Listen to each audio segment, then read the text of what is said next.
अध्यक्ष महोदय, नाकामी केवल यहाँ तक नहीं है। और भारतीय जनता पार्टी क्या है, मैं केवल एक पुरानी घटना याद करता हूँ। एक बार फैजाबाद अयोध्या में एक कार्यक्रम था, उसमें बड़ी तैयारी की गई थी और तैयारी के साथ कलाकार मुंबई से बुलाए गए थे।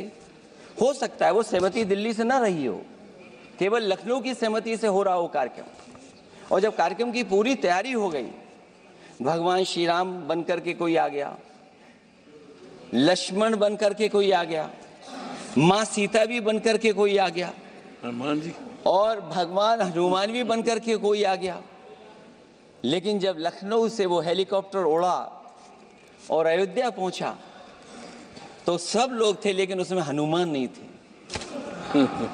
अध्यक्ष महोदय, मैं भारतीय जनता पार्टी के लोगों से कहूंगा कि जानकारी करिए कि आखिरकार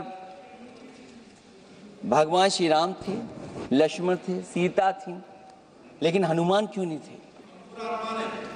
हनुमान इसलिए नहीं थे, शायद उनकी जात या धर्म कुछ और था। अध्यक्ष महोदय, ये देश मिली जुली संस्कृति से चला है। कुछ हमने सीखा, कुछ उन्होंने सिखाया। और जो लोग ये कहते हैं कि हम सबको बराबरी का हक देते हैं, अभी कुछ दिन पहले ईद निकली है। अध्यक्ष महोदय, वो परंपरा रही है, न केवल मैं जाता हूं, बल्कि कोई दल का नेता ऐसा नहीं न जाता हो उस कार्यक्रम में शामिल होने।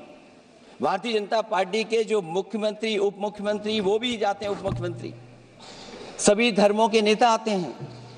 लेकिन पता नहीं इस बार क्या साजिश थी, षड्यंत्र था कि वहां पर कुछ पाबंदी लगी हुई थी।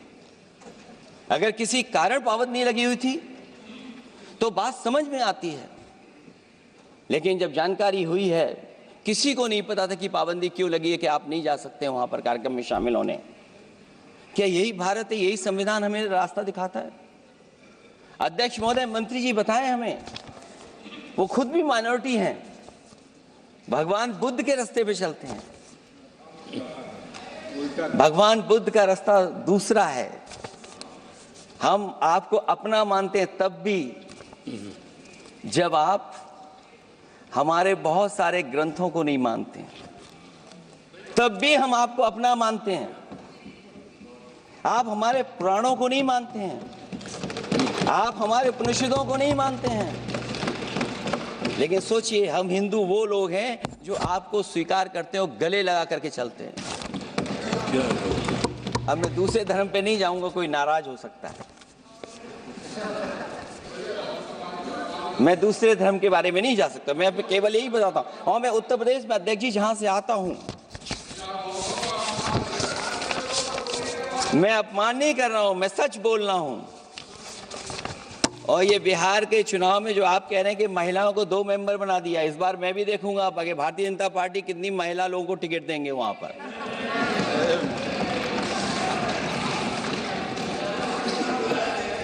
अध्यक्ष महोदय, भाजपा जब भी कोई नया बिल लाती है तो वो अपनी नाकामी छुपाती है।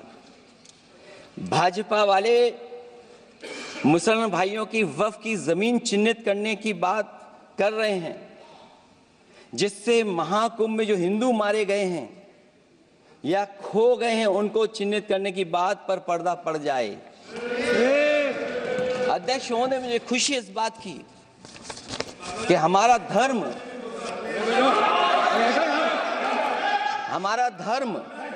अध्यक्ष महोदय, नहीं, कुछ कहना चाहते हैं। नहीं, प्लीज, उनको अलाउ नहीं किया। अध्यक्ष महोदय, कुंभ में आस्था सबकी है, कोई ऐसा नहीं जिसकी आस्था ना हो। और कुंभ कोई पहली बार नहीं हो रहा था। ये भारतीय जनता पार्टी के लोगों ने ऐसा प्रचार किया कि 144 वर्षों के बाद पहली बार महाकुंभ होने जा रहा है, और लोग निकल पड़े। सरकार ने कहा कि हमारी तैयारी 100 करोड़ की है, लेकिन तैयारी 100 करोड़ की भी नहीं थी। जिस तरह लोगों की जान गई है वहां पर, सरकार ने खुद स्वीकार किया, अध्यक्ष महोदय, के 30 लोगों की जान गई है। आज अध्यक्ष महोदय मैं कहना चाहता हूं कि डिजिटलाइजेशन कर रहे हैं आप कहते हैं टेक्नोलॉजी का हम इस्तेमाल करेंगे, जमीनों को हम मैपिंग कर करके डेटा एंड रिकॉर्ड ठीक करेंगे। अध्यक्ष महोदय ये बताएं कि वो 30 लोग कौन थे, उनके नाम क्या थे जिनकी जान चली गई, न केवल जान जाने वालों की, बल्कि अध्यक्ष महोदय ये सरकार बताए कि जो लगभग 1000 हिंदू खो गए हैं, जो अभी तक नहीं मिले, जो अभी तक नहीं खोज पाए हैं, वो 1000 हिंदू की सूची कहां है? और फिर धर्म कारोबार की बात है, जो ये लोग गोली। अध्यक्ष महोदय मैं कार सेवक वाली बात इसलिए नहीं छेड़ना चाहता हूं, अध्यक्ष महोदय ये शायद माननीय सदस्य जानते नहीं कुछ सच्चाई नहीं जानते। अध्यक्ष महोदय ये संविधान की वजह से, संविधान को बचाने के लिए, हिंदू एकता को बचाने के लिए कुछ फैसले लिए गए, लेकिन एफआईआर हम लोगों पे नहीं लिखी गई थी, एफआईआर उन पे लिखी गई थी जो बेचारे तैयार हो गए थे सुबह, लेकिन पता नहीं कहां से फोन आया था, कहा था कि अब तैयार तो हो गए हो लेकिन आप शिलान्यास में नहीं आ सकते। बहुत सही। इसलिए बात को इधर से उधर नहीं में ले जाना चाहता। अखिलेश जी जरा वक्त पे भी आ जाओ। अच्छा वक्त पे आ रहा हूं। नहीं, वक्त पे अध्यक्ष इसलिए आ रहा हूं क्योंकि वक्त समझने के लिए भारतीय जनता पार्टी की सोच क्या है। और ये अध्यक्ष महोदय जब ये कह रहे हैं कि इससे कारोबार होगा, अध्यक्ष महोदय धर्म की चीजों से कारोबार नहीं हो सकता। हमारे उत्तर प्रदेश के मुख्यमंत्री जी ने भी कहा कि कारोबार होगा। वो 30 की गिनती में उलझे हुए हैं, जैसे 30 मार खाए वो। उनसे पूछा कि जान कितनी गई, वो 30। उनसे पूछा कि कारोबार कितने का होगा, 30 गुणा 10,000 करोड़। सोचिए, कुंभ हमारा क्या कारोबार की जगह है? और फिर उसका कौन नापेगा, कैसे नालाएगा? और फिर हमारे माननीय मंत्री जी कह रहे हैं कि जमीन चाहे वो रेलवे की हो, चाहे वो डिफेंस की हो, वो भारत की जमीन है। मैं भी स्वीकार करता हूं कि रेलवे की जमीन भी भारत की है, डिफेंस की भी जमीन भारत की है। क्या डिफेंस की जमीन नहीं बेची जा रही मंत्री जी? अध्यक्ष महोदय, क्या रेलवे की जमीनें नहीं बेची जा रही हैं? अध्यक्ष महोदय, केवल यहां तक नहीं, कितना हस्तक्षेप होता है। वक्फ भी भारत के, इसीलिए तो कहीं ना कहीं वक्फ की जमीन से, अध्यक्ष महोदय माननीय मंत्री जी बताएं, और मुझे उम्मीद है कि जब जवाब देंगे तो बताएंगे कि वक्फ की जमीन से बड़ा मुद्दा वो जमीन है जिस पर चीन ने अपने गांव बसा लिए हैं, लेकिन कोई बाहरी खतरे पर सवाल बवाल न करे, इसलिए ये बिल लाया जा रहा है। और माननीय मंत्री जहां से आते हैं, जिस प्रदेश से आते हैं, कम से कम ये तो बताएंगे कि वहां कितने चीन ने गांव बसा लिए, घर बन गए हैं।